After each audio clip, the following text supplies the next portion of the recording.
supportive of it. We're discussing with the local government exactly as the funding mechanisms, but importantly, it's going to get done.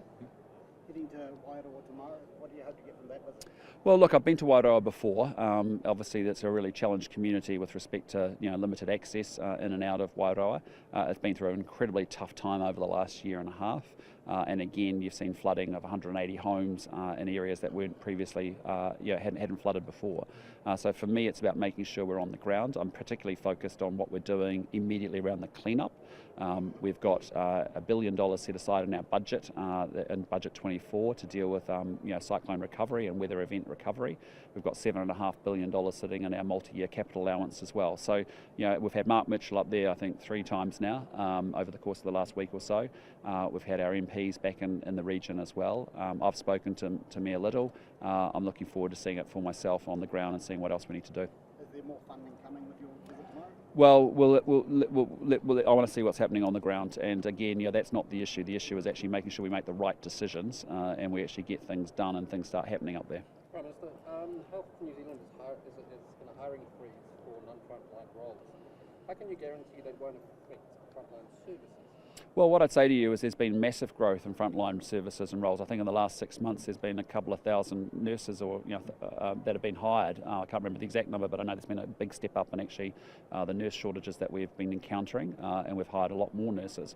Again, actually what's happened there is that there's no blanket freeze. What it is that the actual decisions about local hiring has actually been given and devolved back to the local health authorities so they can actually tailor it to the regions that they're in rather than doing that centrally out of Wellington. So, as you've seen, it's a government deeply committed to health. We've just put $16.7 billion into the healthcare budget. We founded $1.8 billion to fund Core Pharmac, and we've got $604 million going in for cancer drugs and other new medicines, of which it was really exciting to see today 2 of those new cancer drugs are working their way through the system and will be funded from the 1st of October, which is pretty exciting. Things like Keytruda, which will make a huge difference to many cancer sufferers. So, be really clear, this is a government that is spending more on health than we've ever spent before. We are determined to make sure we have a world-class healthcare system. We know it's complex. We know we've got workforce challenges. We know we've had funding challenges with massive bureaucracy sitting in Wellington. We want that money deployed out to the front line to improve those services. Southern mental staff have been offered counselling services to deal with the stress. Are you comfortable with that? Sorry, can you explain the question? Just the government reading it. Oh, okay, sorry. Southern mental staff have been offered, I think it rolls in from your previous question, Southern mental staff have been offered counselling services to deal with stress. Are you comfortable with that? Well, no, I mean, we know the system is incredibly stressed, and we have a fantastic people in our healthcare system, and it's often the system that's let them down, and that's why I want to see better delivery, better support, better focus of frontline services in our healthcare system. That's why this government cares about health. We said we're going to deliver better public services and health and education, and that's why we've pumped so much more money into it. Just got a few more. Will you increase the royalty paid to government by mining companies from 2%? Oh, look, it hasn't been a topic of conversation in our government. We haven't had a discussion about that. Okay. Prime Minister, do you have a response to how you're going to progress under the national government the wool industry in New Zealand? Well, look, I mean, wool's a classic in terms of over the last 30 years there hasn't been enough or sufficient innovation in the sector. And I know the wool levy was taken away some time ago in tough times, and now it's incredibly tough because actually people don't get revenue for the costs that they're actually incurring in generating that. I've seen that across the country. So we have a major challenge in wool. Either we just continue to do commodity stuff, which doesn't really take us forward, or we actually put some innovation behind it and actually see what else we can do with it. There's some very exciting research and development projects happening, for example, in Lincoln, where I saw a great one where actually wool being ground down to a powder as a carrier for paint and pigment, and also in the cosmetics industry. Those are really exciting developments where we actually need a lot of innovation and creativity, which we do so well in New Zealand, but that's actually how we get value out of that sector. But yes, we can sell more wool and carpet. Yes, we can put more wool and insulation in places, but I'm telling you, that's not going to move the needle. We need to be able to really innovate very strongly and reinvent wool and what it means and how we can get higher prices for it. So I agree with you. I think that's a sector that I've spoken to the Agriculture Minister and ministers about, is about how do we actually get more innovation into wool so we can get higher value added products made available so we can get higher prices and better returns to farmers. Last couple guys. Yes, sorry. A couple of questions for TVNZ, sorry. How do you feel about your UK Conservative colleagues bombing in the election? Well, it's up to the UK people to decide who they elect as their leaders and their government. My job as New Zealand Prime Minister is to work with every leader that our partner countries deliver. I'm very confident we'll have a very good relationship with whichever leader the UK people decide. My job is to make sure I've got good relationships with all leaders. Two more questions.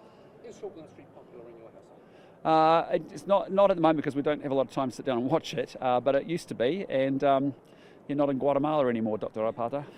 The Associate Minister of Immigration has granted a Tongan overstay a 5-year temporary visa after a family fought to keep her here. Why was it appropriate for the Minister to step in? Well, we have a standard protocol, standard process around those sorts of cases. Obviously, I can't comment on those individual cases. As I understand it, in this case, new information was recently brought to light by the family, and so I understand that's been resolved. On military-style academies, abuse survivor and survivor advocate King Clearwater wrote to you recently regarding his concerns about the policy. Have you seen that correspondence, and what is your response? Well, my response very clearly is we're not accepting the status quo of what's been happening in New Zealand. We're not accepting a quadrupling of ram raids. We're not accepting a 100% increase in retail crime, a 50% growth in gangs and a 33% growth in violent crime. We are going to do things differently. And pundits and media and commentators may not like it, but I'm sorry, we are going to try some different things. And what we have done is undertaken influence, a direction from the defence, from police, from the LSV program, from community organisations doing amazing work. And I think we're building a program which we're going to pilot in July to make sure we make powerful, targeted interventions in those young people's lives. We have the serious young offender category designation in place. That gives judges the opportunity to direct 14 to 17-year-olds into the military style academies. In those places, there's 3-month program residential, 9-month getting community. One of the big learnings is they can have a great time in the residential program where you can turn a young person around, but if you then send them back to the same environment that they're in and they don't integrate them back into the community, it doesn't kind of work as well. So that's why we've got the community organisations in there from day one, working with these young people on their respective challenges and issues. So we are going to try some things differently, and I get it. New Zealand, I've heard a lot of it from the media in particular and commentators saying they don't like it, and I get it. But I'm sorry, I'm on the side and I care deeply about those young people. I care deeply about those victims of crime, not the offenders as much, and I care deeply about making sure we get lower levels of crime in this country.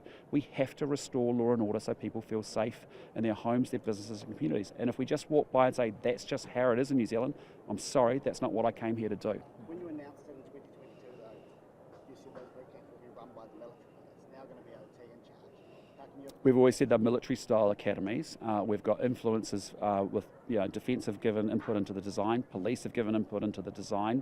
We've seen elements of an older program, a more voluntary program called LSV, which we know has been very successful, and it's got elements of that.